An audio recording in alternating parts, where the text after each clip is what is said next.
Olunaku lero tugenda kuba nga tukwata ku nkondo gwe yakatutandika tufollowinga tuli ku series eza fashion and wear oba tuli kwogera ku byokwambala byokwewunda n'ebintu ebirala abantu bye bagamba nti ate abitwala abantu mu geena oba abantu bye beesibyeko ne bagamba nti n'okiba kinze sibivaako bye twagadde okuba nga tutunulira. Olunaku lwajjo twatunulidde obuloosa oba fumes.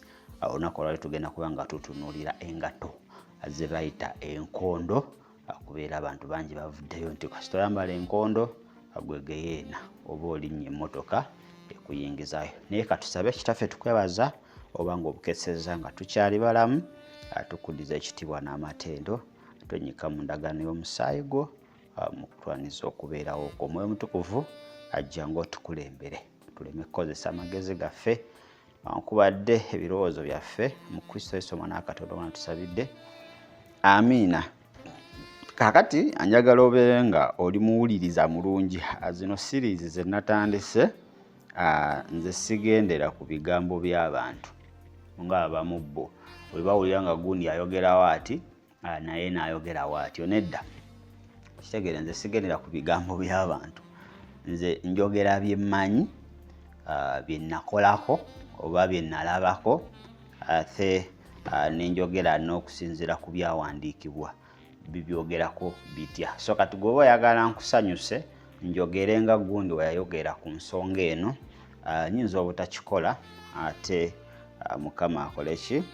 Mukama akusaasire. Kale ndowooza obukondo oba zino ze tuyita high heeled shoes, zino engatto z'enkondo zitandise juzi wano after the Second World War ng'awedde wetulabira high heeled shoes nga zitandise okubeera nga ate zijja naye zaali popular oba zaatandika okufuna ettutumu mu gye tuyita later 90s oba later 80s mu kyenda nga kikola ki kitandika oba nga 8 kiggwako ogwo omwaka ate ezatandika okuba nga ziri popular. Naye mabegako awo zaali tezimanyikiddwa nnyo. Twalina lower shoes naye ekyenda awo ate ne mu 8 2000 ate ne zitandika okuba nga zitotumuka. Kakati tulina high-heeled shoes za mirundi mingi okusinziira ku height. Tulina eziri 1.5 inches, tulina eziri 3.8 inches, tulina eziri 4 inches, waliyo no ne 10 inches ate waliyo neze tuyita 13 centimeters, no 10 centimeters, 13 centimeters, 3.5 centimeters ne 1.5 inches. Waliwo ate neziri 5 oba higher than 5 inches okusinziira ku ggwe azoba okoze eki azoba oguze. Naye ekibuuzo ffenna kye tulinze oba kye tuyinza okuba nga tuwulira nti engatto ez'enkondo ngenda kuba nzikuteerawo awo bajja zikukasukirayo. Enkondo ezo zizikiriza oba zitwala omuntu mu geyeena? Buli muntu kyalinza okuba ng'akola ki? Ng'awuliriza. Naye nze sigenda kubeera ku byammwammwammwa, sigenda kwogera bigambo oba mboziza ku street. Njagala nkuwa ekintu nga kiriko backup eyabyawandiikibwa. Kakati njagala osoma Abaluumi 12:1 yatugamba etya? Gale leero tugenda kutambulira nnyo mu byawandiikibwa where necessary. Njagala ensonga eno egguke kubanga okulimba bungi ate n'abantu okwekwasa nti siva ku kino nabyo biki? Nabyo biyitiridde. Kakati Abaluumi oba Romans chapter 12 ate verse 1 ngenda kusomera New King James. Agambye atya: I beseech you therefore brethren by the mercies of God that you present your bodies a living sacrifice, holy, acceptable to God, which is your reasonable services. So emibiri gyaffe gino tulina ogiwaayo eri Mukama Katonda nga ki? Nga saddaaka ekkirizibwa, entukuvu era egwanidde mu maaso ga Katonda. Naye kakati wuliriza, zino enkondo we tuzambala zitudamejinga. Olidde? Zitudamejinga ate we zitudamaginga, we can't give damaged bodies to God. Emibiri gyaffe nga giriko obuvune ng'ate tukikoze liberately nga tutegedde akabi akagenda okuvaamu ate tetusagiwaayo eriki eri Mukama. So Katonda naye ayagala emibiri gyaffe nga giri holy, acceptable, nga tegiriiko damage yonna. Naye enkondo zino z'olaba zituleetera ki? Zituleetera damage. Nga olaba nti omwenge, olaba ebitamiiza n'ebintu ebirala oba n'ebika by'emmere endala ng'omanyi nti si birungi eri obulamu bwo oba bigenda kuba nga ate abikuleetera ki? Abikuleetera akabi konna. Okitegeera? So n'ogenda mu maaso ng'obirya kyandiba ekyakabenje era omubiri gwo ng'ate ye yeekalo ya Katonda oba ogukola ki? Oba oli kubanga ogudamaginga. Naye Pawulo ndowooza atubuulira wati. Paul goes far says no one ever hated this flesh but tusome Abefeso 5 Abefeso 5:29 tulabe Pawulo kyayongera okuba nga ate atugamba okusinzira ku nsonga eno. Ngenda kuwa ensonga 7 eziri medicale lwaki tolina kwambala ngatto ya kakondo, kubanga wojambala erina damages zegenda okuba nga ereeta ki ku bulamu bwo. Nate tulaba ekyawandiikibwa Abaruumi 12 tuwe emibiri gyaffe nga saddaaka ki ennamu. Male nkuwa ensonga 5 spiritually lwaki tolina kwambala ki nkondo. However, bibirikale teri Bible lunyiriro lu direct nti toyambala nkondo. Waba walulina nsobola ofunayo 5 n'enjimuwa ngalo direct lugamba toyambalanga nkondo teruliyo. But sobola okukola ki? Okozesa kye tuyita references ez'ebyawandiikibwa ne tulaba lwaki enkondo eno wali girese. 1 for your health. For your health. 2 tugenda laba for your spiritual life. Tulabe enkondo eno ekukola ki? Ekukosa etya. Kakati Abefeso 5:29 Paulo atugamba atya? Paulo agamba ati for no one ever hated his own flesh but noised and chases it just as the Lord does the church. Kandabe wano version endala ate egamba after all no one ever hated his own body but he feeds and cares for it just as Christ does the church. Kitegede teri muntu eyali akyaye mubiri gwe wabula agubudaabuda n'agulabirira nga Kristo walabirira ki? Nga Kristo ate walabirira ekkanisa. Kakati abantu bagenze mu maaso n'okubanga ate emibiri gyabwe bagidamaginga unknowingly okuyita mu bintu ki? Okuyita mu bintu ate ebyenjawulo. High-heeled shoes have seen a significant controversy in the medical field lately with many. Kakati bw'okusinziira ku medical kubanze siri musawo naye ate bituufu nti buno obukondo waliwo okukoonagana mu basawo abamu abamu bagamba tebulina buzibu, abasawo abamu bagamba nti ate bulina obuzibu. Naye kankuweeko ensonga ezosobola okuba nga ofuna medically oba nga oyambadde engatto y'obukondo. Buzibu ki bw'oyinza okuba nga ofuna? Buzibu ebusooka nti ebigere byo it can cause a fit pain. Obwo obugere jjukira zino enkondo zikugira ziti obugere bubeera buti, so tosobola gisiiba mu lunaku lulamba. Kyovala nti bano ababeera mu offices bagenda nazo mu mmotoka waba okuva ewaka ayambala olusi flat kati aziteekeramu ki mu offices. Ekirala increasing what is called spines and fractures. Obulumi bwaki fracture oba kyeki mu Luganda n'ebintu ebirala. Harms imperative nnyo but I'm looking for the major ones zensobola okuwa medically lwaki toyitakeddwa kubanga ate oyambala kye tuyita high yield shoes. Naye esingayo byonna nti high yield shoes gye nali ntera okuwa abantu ekosa amagumba gano bagita bata gano amagumba g'omukiwato ate nga ge gayamba omukazi to push a baby during deliverance oba during giving birth. Kakati kyovala nti most of women bano abakolamu abalina ssente abaana b'abagagga okitegeera bano banina ssente waka bansiba mu nkondo bansiba mu offices tebani tebasobola kuzaala normally very few ate very few abanga basobola okuzaala kitegeeza they do extra exercise oba wadde wakataddamu zambala oba zambala buwombezi mu office oluusi niwaba atudde mu office ye azijjamu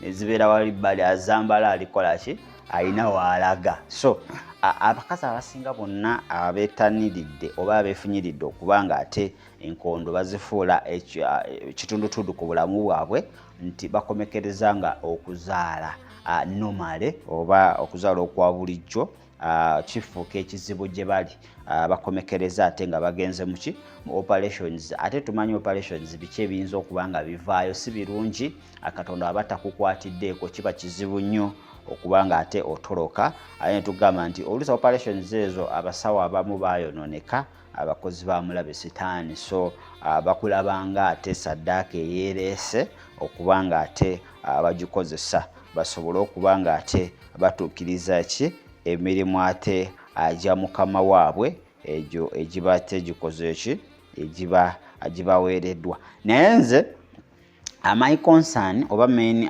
concern yange eri ku spiritual effects ezaki eza high yield shoes. Spiritual effects ze njagala tutunuulire woyambala high yield shoes spiritual kiki ekibaawo kiki mu nsi ey'omwoyo woba oyambadde enkondo what happens kubanga ziri medical issues some achewable ezimu zikola ki aziwona ate tezirina ngeri gyenza kutwala mu geyeena these medical issues there's no way they are attached with your salvation though nti sometimes ziyinza okuleetera effect oba damage ey'amaanyi nowemulugunya oluusi noyita mu bulumi obungi okakana nga Kristo okoze ki omusuddewo olw'embeera eyo oba obulumi bwo bwokola ki bw'oyitamu. Naye kakati njagala tulabe kye tuyita spiritual effects woyambala enkondo mu nsi ey'omwoyo olabika otya oba bakulaba batya. Ekisooka point number 1 zino enkondo z'olaba azeetooloddwako kye tuyita modern feminist attitudes something that the Lord hates are usually associated with modern feminist attitude some things that the Lord hates. Kakati modern eyo feminist kyeruwa njagala tulaba abakolisa ekisooka 1 Corinthians chapter 11 and verse 3 tugirabe eri etya egamba weti verse 3 but I want you to know that the head of every man is Christ and the head of every man is Christ and the head of woman is man and the head of Christ is God. Kakati bagamba nti ezenkondo zirina engeri gye zikola ki gye zireeteramu bano abakazi amalala ne zibatwala ku level gye batateekeddwa kubanga babeerako abamu batuuka okwerabanga baboosi oba nga abakulira abaami ate muki mu maka ago age balimu. Kakati Abefeso 5 nayo kati tujongereko Abefeso 5 Ephesians chapter 5 verse 22 to 24 njagala tugitunuulire ensonga eyo egamba etya egamba weti wives submit to your own husband as to the Lord. For the husband is the head of the wife, even as Christ is the head of the church, and he is the savior of the body. Okitegeera. So ezo enkondo zirina engeri gye zikyusa omukyalo ono n'ayagala okweteeka mu kategole gy'ataliimu, nate oluusi zibaleetera okuba nga bajeema kuba aba yeeraba wa kitalo, engeri gy'ajambalamu neemusitula mu bbanga n'ateekako ziminize, engeri gye erina ekitiibwa kyemulaga nti ono ayambala flat, ono omusajja is something ali maani wa bulijjo. Naye ng'ate Bayibuli ekugamba nti omusajja yalina okuba ng'ate gwe mutwe gw'amaka okusinziira ku byawandiikibwa. Kakati ensonga ey'okubiri, zino enkondo they harm the body in many ways.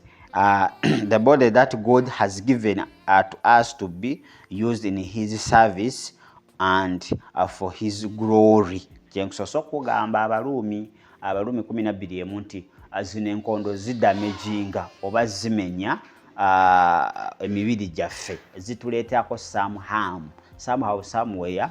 Enkondo eno osobola okugwa n'omenyeka n'ebintu ebirala bingi, esobola okumenya libs zo n'otasobola kubanga ozaalagana amagumba g'omu kiwato, so ebintu ebirala bingi bisobola okuba nga ate bikutuusako oba nga tosobodde kuba nga ate ozamba. Waliwo ate zo teziriko style, zikukuba ekigo wonna we zikola ki, wonna we zaagalira. So ekyo kisobola okuba nga ate kituleetera okuba nga service ya Katonda eddirira.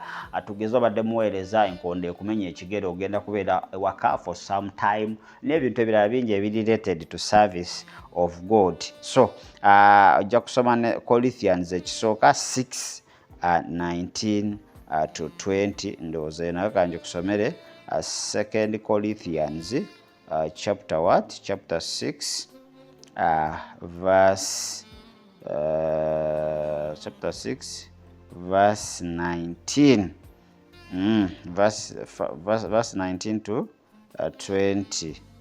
1 Corinthians, sorry, chapter 6 verse 19 to 20. Egambe weti, or do you not know that your body is the temple of the Holy Spirit who is in you, whom you have from God, and you are not your own? 20 egambe etya, for you were brought at a price, therefore glorify God in your body and in your spirit, which are of God. So nti zino enkondo kyova nti sometimes lwaki bamalaya bakozesa enkondo. It's very okulaba malaya nga bali muki, abali mu ngatte ennyimpi. Ni bano ba celebrities ate nga tubamanyi nti bano ba celebrity they are associated ne Lucifer abasinga obungi, especially bano abasachula oba abazanyi ba firimu n'abantu abaagala nnyo ki, abaagala nnyo enkondo. Tugenda laba ensonga lwaki baagala nnyo enkondo. Kakati bulijjo mwe zikozesa, jjuka guno omubiri gwo yeekalo ya Katonda ate erina okuba nga egulumiza Mukama. So weefuna damage yonna ekitiibwa kya Katonda kyandibanga ate oyinza okidamaginga kitya. Ojja tandika okweraliikirira naawona ddi, lwaki kino kyantuukako. So otandika okuba nga otandika okubuusabuusa n'obutakkiriza mu Katonda n'okubaako amagezi amalala g'oyinza okuba nga weeyiyiza. So okukomekkereza ng'ekitiibwa kya Katonda mu ggwe kidduse olw'endowooza ezo eziba zizze mu ggwe. Kakati namba 3 eyo njagala ffenna tugiwulirize bulungi. Banaye alinamu obuzibu bulago. High heeled shoes promote a sexual seductive attitude and action. Instead of such an attitude, the Christian woman is to be of a different category of man over anything. So nti zinengato ezakakondo. By the way, up to now kasito yambale enkondo empanvu noyita mu societies ezimu ekitegede bakulabira mu tuluba ly'abamalaya. Nza kubuulira kale nga ku kyalo waffe Matendo, Kaalo Matendo Kayunga ekiwuba, kasito yambale engatto eyo n'oyitayo ega bano be malaya b'omu kibuga kubanga tebakiraba oluusi. So some societies bakyalina eri mentality ey'edda ate nga eyinza okuba nga ntuufu nti we bakulaba mu kintu wonna weewanise. Jjukira tosobola kwambala nkondo ne oteesiga lipstick, ekyo tekisoboka. Okitegedde, tosobola kwambala nkondo n'otesiga lipstick, tosobola kwambala nkondo n'oyambala ebigoye ebiwanvu ebikoma ku nkondo weetandikira, nebiba biwanvu birina okuba nga biriko siriiti ejja paka ku kisambi. Kakati enkondo erina amateeka agaayo nti w'ogyambala ebigoberera byonna biri seductive immorality, bisikiriza obuseegu. Okitegedde? W'obyambala byonna, w'ogyambala enkondo oyagala toyagala ebigenda okuba nga biddirira, bitegeere lipstick mini we basi mini luba luwanvu naye nga siriiti ekomawa n'ennikanga erabika oba akapala ak'omunda nga kakola ki nga kalabika. Kakati ye enkondo ekuleetera okuba nga you seduce n'oba gw'ogyambadde bibyo nga your purpose is not seducing, yo ejja kucreatinga that environment era abakulaba bonna they are going to be seduced. They are going to be seduced. Bagenda tandika okuba nga bakola ki? Bagenda tandika okuba nga ate bakulaba mu ngeri endala. Era we kiba kisoboka bagenda tandika okubaako obugambo bwe batandika okuba nga bakukasukira.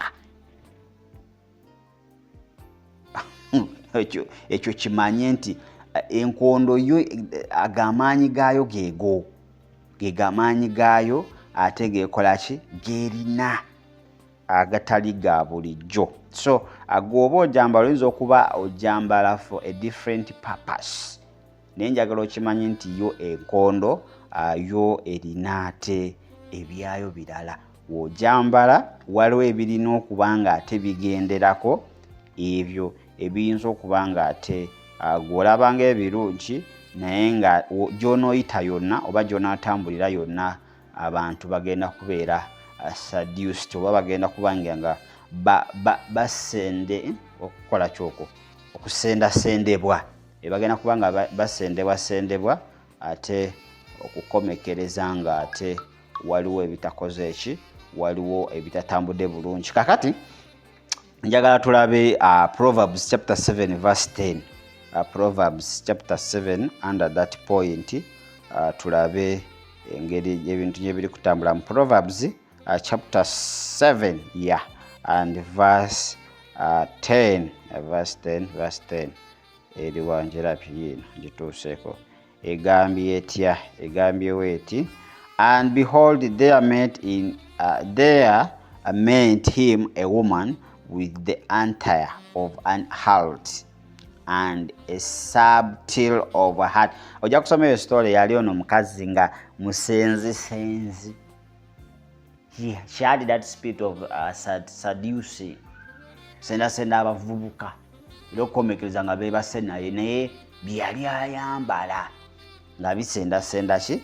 Ojja kusoma eyo chapter 7 yonna eya Proverbs. Kakati 1 Peter chapter 3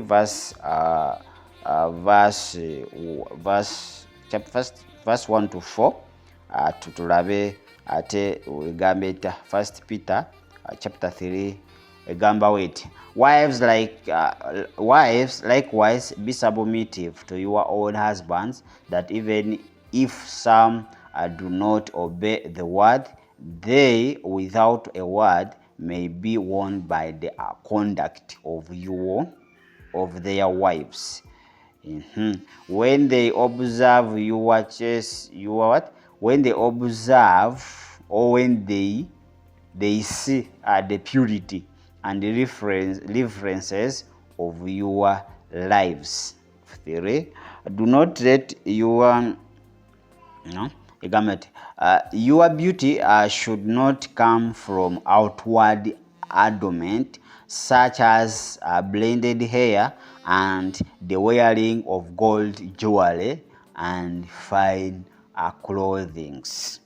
4. Rather, let it be the hidden person of the heart, with the incorruptible beauty of a gentle and quiet spirit, which is very precious in the sight of God. Kakati wana abakazi babagamba nti n'oba ofumbidde omusajja atakkiriza mu kigambo kya Katonda, okuyita mu neeyisaayo yandikyuka, yandirokoka, naye tajja kulokoka lwakubanga osibye enviiri ez'ebbeeyi, lwakuba oyambala enkondo, okera ku makya ne weenyiriza n'oweekolako wenna n'omyuka, okitegeera, naye nga muntu ow'omunda mufu, empisa nfu, obogola, tomuwa kitiibwa, tokola ki? Tolowooza mbu bino by'otunula kungulu biyinza okubaako kye bimubikola. Nedda, Bayibuli ekwadde amagezi ga bwereere nti leka obulungi bwo bubeere nga bwa munda, weekoleko munda. Okitegedde? Weekoleko munda. W'onoomala okwekolako munda ajja kulaba ebikyusa omuntu si ebyokungulu, ajja kulaba ebifubutuka mundaayo, ajja kukyuka. Kakati awo oli wa ddembe okugoberezaako ebirala. Naye newe tunaakola bino eby'omubiri, n'oyambala ebijoowowo, n'oba nga teweesiga lipstick, n'oba nga enviiri gwa akati osala kaati, olinga abasajja, oli Shaolin Monko, simanyi bikoze bitya, n'oba nga n'engatto wazivaako oyambalira lugabire oba guluweero. Guluweero bye biki? Lugabire zitangira, oba oyambala sapatu nga gwe obuki obutuukirivu bw'okungulu bukutta, naye nga munda oli mufu. Omusajja ajja kukuddukako agende wa malaaya. That's why sometimes men run away from home. Baddusa okuva ewaka because of sinti osanga omusajja ngo ate omukazi gwazzeeko gwali kukwana nga kikazi kibi, appearance nga wokompeyalinga omukazi ali ewaka n'omukazi gwalina wano gwali kwagala, nogamba ono omusajja ategeera okulekawo oli omukyala. Abamu ne badda ku house girls oba abakozi ab'ewaka. Why? Ng'empisa z'omuvundu. Ng'omanyi kasita weekolako n'okuba ebizigo, n'oyesiga makeup, n'oteekamu enkondo yo, akaviri n'okasaniriza ne kaba nga kyekyo, n'okeera n'owendandika okwesomera amawulire oba n'odda ku TV n'olaba. Ng'olowooza ye mu my marriage is going on well. Ajja kulekanga mu goloofa eyo oba mu mansion eyo gy'omwazibwa, agende mu muzigo gye bamuwera care. Sometimes it's not a spirit of immorality. Oluusi tuwayiza mbu omusajja omwoyo gw'obwenzi. Nedda, sometimes empisa zaffe nfu. Kakati Bayibuli tugamba tusooke tukole our inner man, omuntu w'omunda. Okitegeera? So kijja kuba nga kikola ki? Kijja kuba nga kituyamba. Ensonga y'okuna lwaki enkondo zino olina oba ng'ozivaako oba si nnungi, zigamba high heels are place one in a worldly context rather than a spiritual one. Spiritual people wouldn't think of wearing shoes with very high heels. Abantu ab'omwoyo tekyali badde advisable oba tebalowooza nako kwambala ki? Nkondo oba engatto ezirina.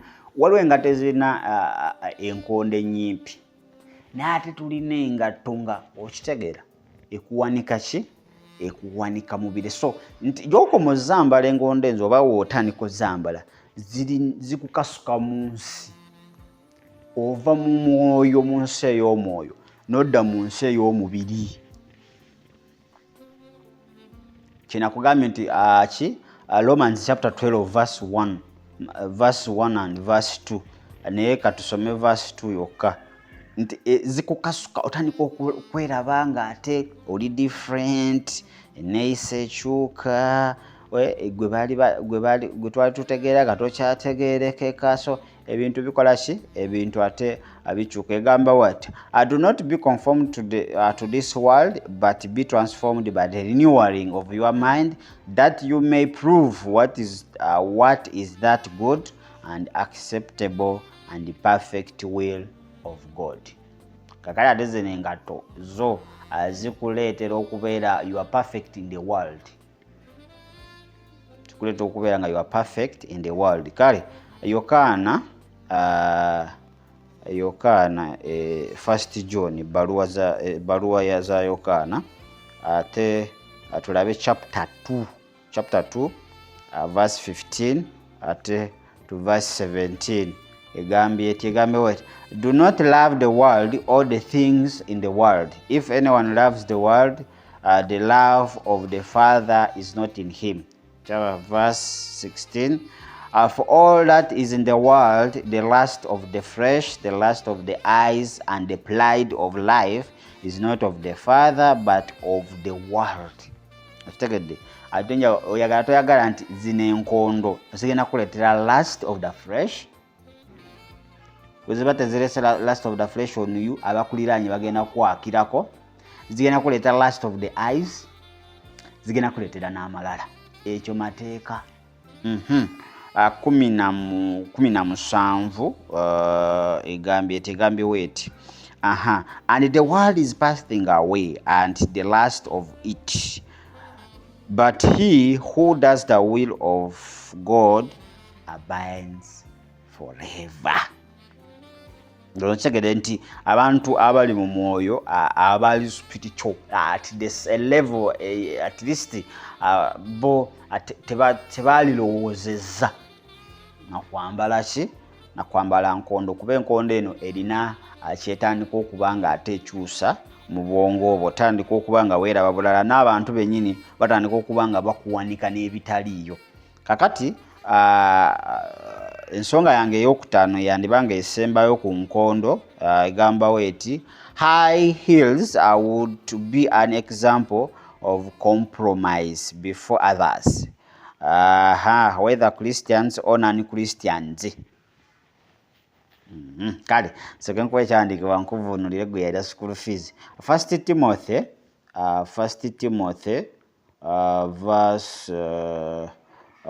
Timothy chapter 4 verse 12 egambye etya, egambe weti, let no one despise your youth, but be an example to the believers in word, in conduct, in love, in spirit, in faith, in purity.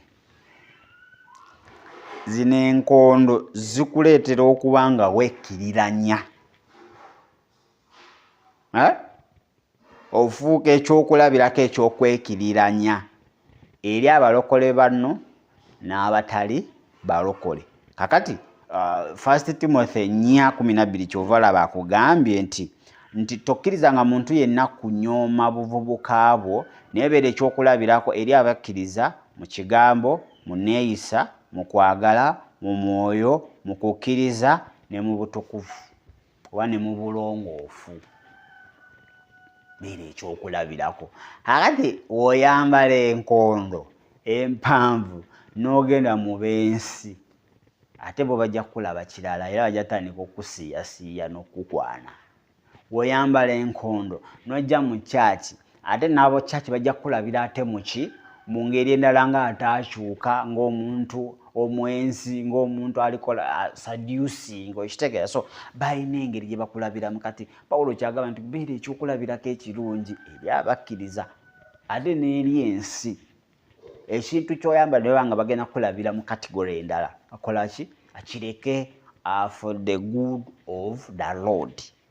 Guyinza okwaga I'm not what they think, naye ku lw'obwa Katonda kikola eki? Kireke. Kubanga abantu abo tojja banyumiza Kristo bakkirize okusinziira endaba gye bakulabyemu gy'ozzeemu. Okitegeera? Titus 2:7. Titus kale oba Tito engeri yonna gy'okiraba mu 2:7 egambye etya? Egambye wete. In all things, showing yourself to be a pattern of good works, in doctrine showing integrity, relevance, incorruptibility. Kitegeera? In everything, set them an example by doing what is good. In your teaching, show integrity, seriousness. Okitegeera? So n'ekisemba nze kyenyinza okuba nga ate nkugamba, enkondo zino ze tulaba, w'ojambala n'ojja mu church, you are going to kill the attention of everybody. Kuba zo zirina funny noise. They have a funny noise gye zikola. Era ate bano ab'enkono balwaki baagala okujja leeta lono. Era wojja ogenda kulaba nga you have killed everybody. Buli omu agenda kyuka. N'omubuulizi yennyini ogenda kutta. So that presence of God ebadde etambula, which is hovering around the church, ogenda kubanga ogijjawo. People are going to switch your minds on you. They are going to start looking at you. Endowooza zonna ezibadde zifokasinga ku kigambo, what God is telling them. Bagenda ate jjukira enkondo tosaa kwanguwa. Oyina tambula mpola. So eri obudde, by the time w'onootambulira okuva ku entrance paka wona ate baagala mu maaso. Paka w'onootuuka mu maaso. I don't know how many souls z'okuba nga okiriza. Oluusi omuntu oyo that time yabadde alina ofuniramu ekigambo kye kiyinza okuba nga ate kimuyisaawo olunaku olwo oba omwaka ogwo oba ekigenda okumujja mu bunya gy'abadde. So you create a certain environment. So creating a confusion amongst the believers. Ng'onyumye it's okay. Naye creating a that noise. No one can listen to the preacher that there is such kind of noise.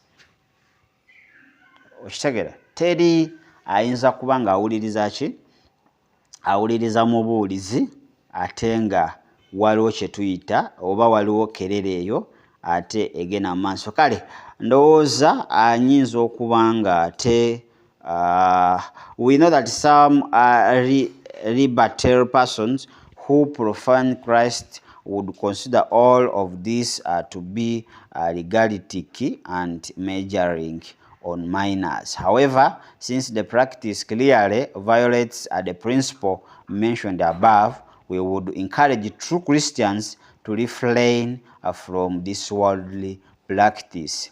Be willing to throw out your high-heeled shoes immediately. Don't give them to others, for it would be just as harmful and wrong for them as it would be for you, and you would not want to cause others to compromise in this area. Romans chapter 13 and verse 10. Tugenda kubanga ate njikusomera ndowooza yesembayo. In this minor matter, whether it is a major or minor, we know that the person who seeks to follow Jesus in an uncompromising manner will want to do what pleases God in this manner, as in everything, as in every other life issues.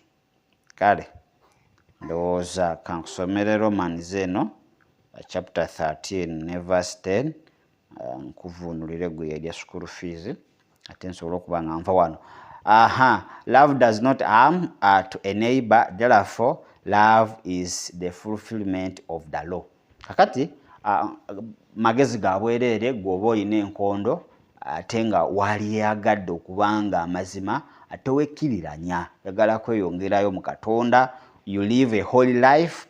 What do you supposed to do? Zikwate zisuule eyo toziwa mulala nga wotayagala effects z'enkondo medically and spiritual okutuukako wozikwata noziwa omulala, still you have done nothing but era omuntu oyo mukozi nze death. Nze ntala olaba abantu Mukama yanzija ku mpale ate nakwata empale nazigabira ki mbu wakuba wansi nakwata empale ezo nazigabira owensoba ebintu bira. Please don't give such items to another person. What you have to do, burn them, throw them, teka mukasasiro sula mtoyi oba bikumeko omuliro. Don't transfer them to someone else obanga ate gwe nga byotayagala bikutuukeko era n'oyo omulala omwagalize okubanga ebintu byo tebikola ki tebimutuukako. So mu nsonga gye tubadde tulaba oba yasimbalaala oba yagumba oba gw'ogirabanga etali yagumba, omuzungu kyayita whether it is minor or major, ffe tukubuulidde amazima. So okusalawo kukwo ate omwoyo omutukuvu akole ki? Omwoyo omutukuvu akuyambe. For us, we don't force you to live high-heeled shoes, no, but tukuwa oba tukukubira torch mu biki ebyekwese mu nkondo ezo ate ze mwagala oba engatto ezikuwanika ki? Ezikuwanika ki mu bbanga. So tumala okukubira mu torch, then it's you and God, it's you and the Holy Spirit to guide you, ate tulabe engeri ebintu byonna gye binaakola ki? Gye binaatambulira. Waliwo yambuuziza nti lwaki mubuze Holy Spirit simanyi Holy Ghost. Kakati nja kukolayo topic kubanga okusinziira ku Bible ezasookawo, Geneva version ne King James version zo za interpreting Holy Ghost. Era singa tewajjawo version endala era zezo version ezalekoze ze twalisomye. Nti zino Bible endala ezijja zigenda ne zigonza mu lulimi. Bible ezasooka ebintu byali bizibu. Oluzungu lwali lwaddanga lukakali. Akati bagenda bakoza ki? Bagenda ate olulimi ate balugonza. Kakati ndowooza tugenda tandikira olunaku olw'enkya ku topic yaffe ya fashion and wear.